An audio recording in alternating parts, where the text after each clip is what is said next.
Cam, you're still here. You extended your trip. I did, yes. Having such a great time. Oh, couldn't leave us. Absolutely. It's convenient because we did the etheric parenting, one of the transmissions last week, and now I can explain it to you because we've got our regular model, Jamie, here. Thank you for coming. And it's good because I can explain to you how it works, and we can make this explanation for everybody. And I think it's very interesting. Etheric parenting, what is it? The name etheric parenting was given to this set of procedures by one of my clients who is now also related to me, and you've met him, Kevin. And what it is it's a transmission of two extremely important constructs. The one is unconditional love, and the other is unconditional acceptance in the world. And then the third procedure is the reversal of painful karmic lessons. Because a karmic lesson creates a spiral, a painful one, that pulls everything downward in the energy field. It's like a neural pathway, but it's an imprint in the energy field, and it pulls the energy down, and it keeps on doing that to you until you learn how to reverse that information so that the karmic lesson becomes an upward and inspirational influence in your life. And that makes a big difference. And how this came about was about 20 years ago. I realized that most healing work is to fix something that's broken.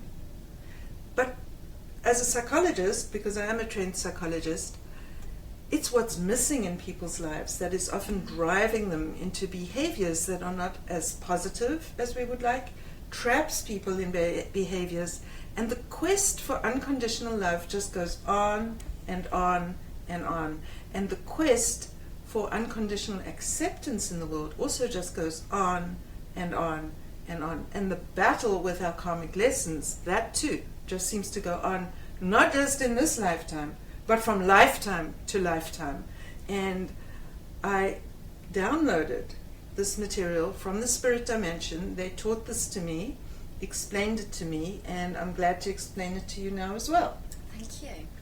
Which one would you like to hear about first, Cam? Unconditional love or unconditional acceptance in the world? Unconditional love. I think we'd all like to hear about that. We're all familiar with the concept of unconditional love. I think what people don't know is that it creates, the experience of unconditional love creates a construct in the energy field that comes from about here to about here, and it's like scaffolding. It's these blocks that build here as the unconditional love transmission happens. And the natural way that the transmission is supposed to occur is from mother to child. The downside is that a mother can only transmit what she already has had transmitted to her. And because these transmissions are imperfect, the imperfection gets conveyed from generation to generation.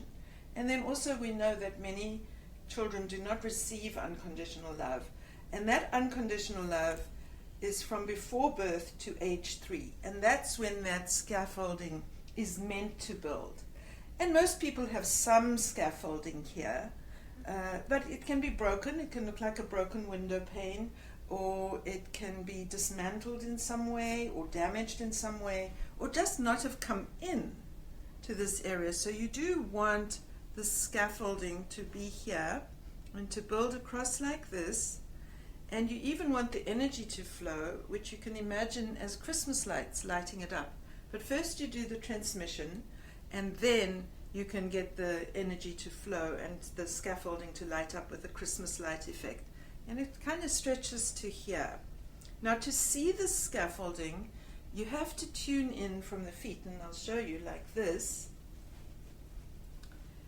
And you have to close your eyes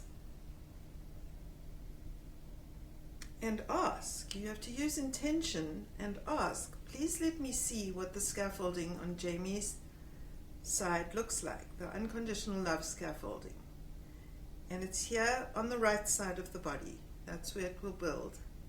And so I take a look and I see the scaffolding, and I see that She has some very strong scaffolding in place, and then areas where there's no scaffolding at all. So those areas are blank. And often those blank areas are when the next child is coming along and the unconditional love transmission gets diverted to the next baby.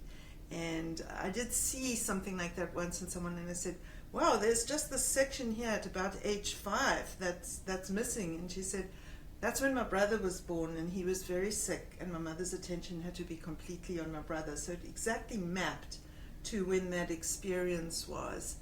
And with some practice, you get to be able to interpret what you're seeing.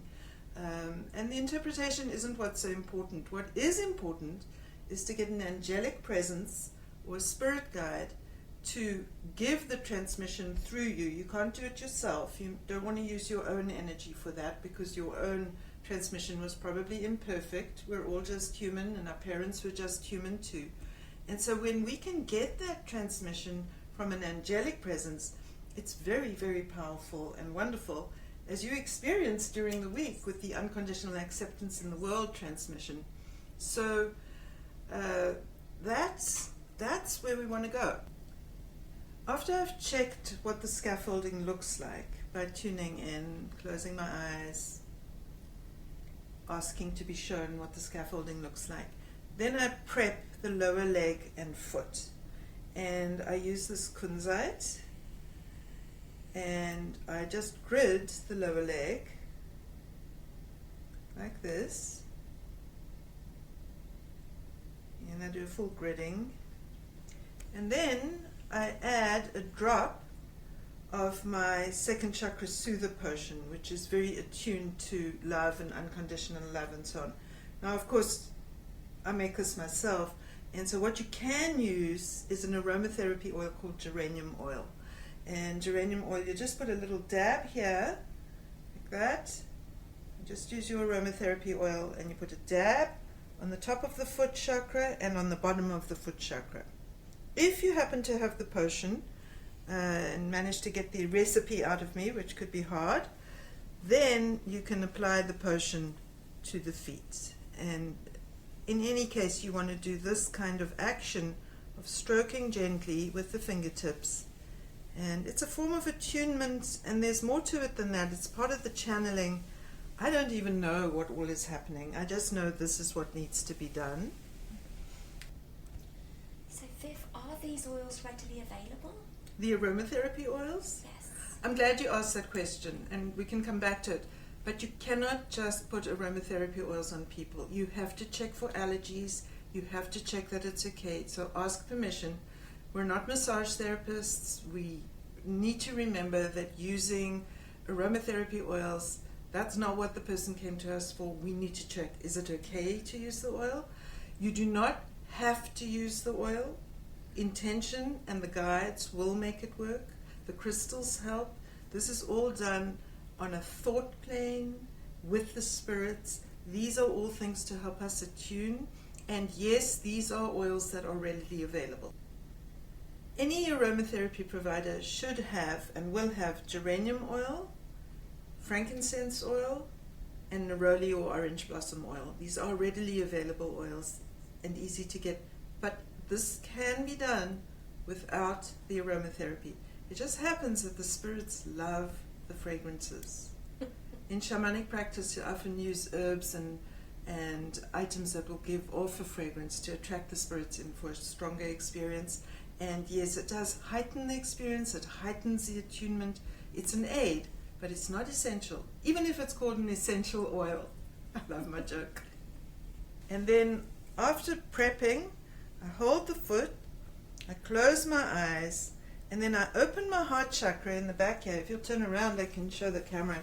To open the heart chakra at the back, and then the guides will put their hands in like that, as if I have empty sleeves, and they will put their arms in through mine, and they'll go in and they'll hold the foot, and they'll make their presence felt, and from the guides and through my heart chakra, all will be channeled, the transmission will be channeled into the person. There we go. Okay.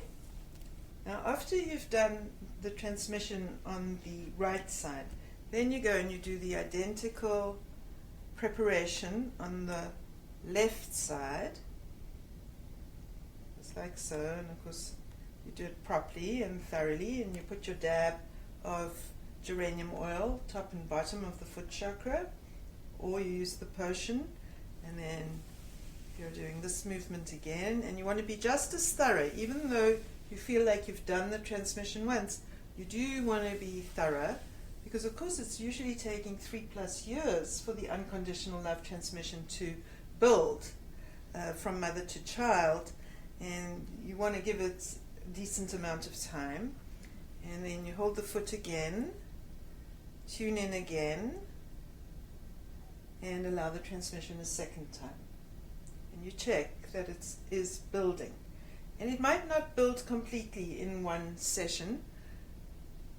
Why would it? And usually you would repeat that same transmission about 3 times to get it to a full, healthy construction.